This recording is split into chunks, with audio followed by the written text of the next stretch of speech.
Okay, so here I am again, and you may notice something has changed. That is a brand new exhaust system.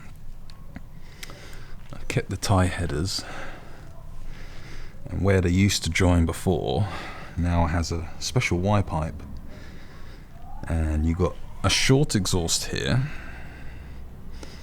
Yep. You can make that out. You come around here,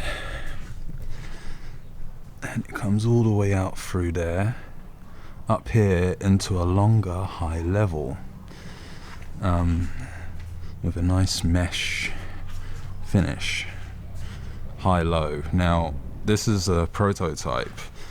This is perfect. This one, however, I'm going to raise up further to kind of come up to here, so here to here. It'll look better.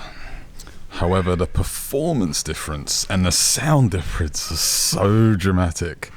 Compared to what I had on before, it feels like it's gained 10 horsepower and a crap ton of torque. I mean, now it wheelies in first and second on the throttle.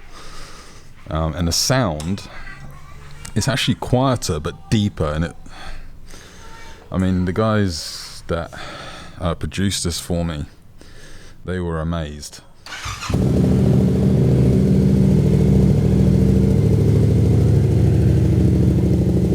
So nice deep rumble. Let's get this strap off. Nowhere near as loud as it was before, but still fairly loud at idle. But a much nice deeper growl. It still has that CP2 characteristic.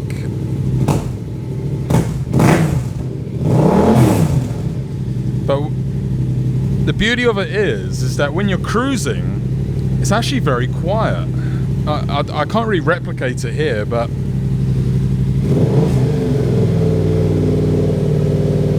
so it's like that.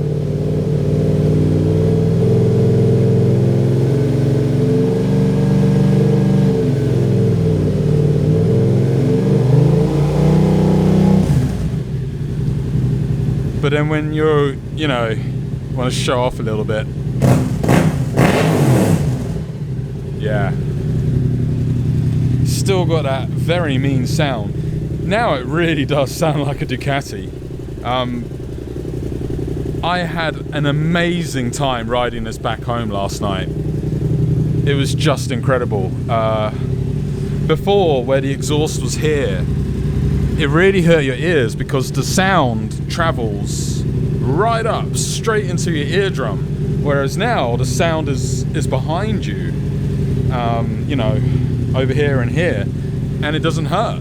It's probably the best sounding exhaust because I did something a little bit.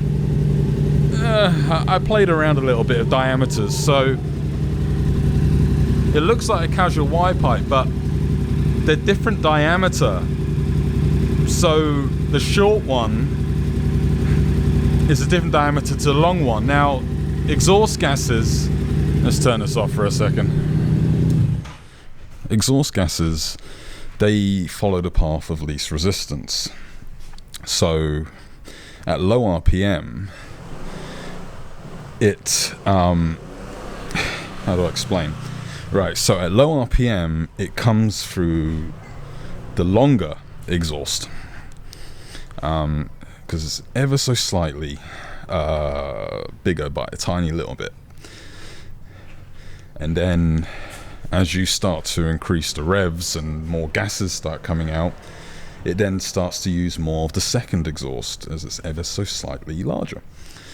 And so you get the best of both. You get the benefits of having a shorty exhaust, which gives you the more top end, and you get the benefits of like a tighter, more restrictive exhaust, and also the length for the low RPM.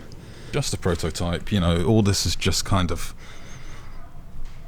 temporary, it's just kind of boshed in, but the actual finish of the exhaust is exquisite. The welds, everything, beautifully done.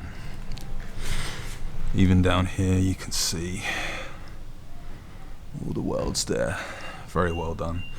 You also have the option of having them heat treated to have like a blue finish, kind of like that there, if you so wish. Just shoot me a message. I'm on the Facebook R7 group. Be able to ship these worldwide once they're in production. And let me know what you guys think. But yeah, there we go. Here's the baby R. Great bike. Loving it even more ever since putting this on. And on Sunday I'm going to make the final revision to the pipes, and then you'll see exactly what it will look like. And then some point next week I'll shove it on the dyno and we'll see what she does on a stock bike with just the exhaust. I wish I could put the original back on, but it's just too much work to put the original back on and do back to back, but you get a good idea, right? And every dyno is different, but the dynos in Thailand are fairly stingy because it's very hot here and it's always wheel horsepower, so you know, they don't have inflated numbers like they do back home. They're pretty genuine. So yeah, there we go. Thanks for watching, and yeah, stay tuned for the next update on my R7 journey. Bye bye.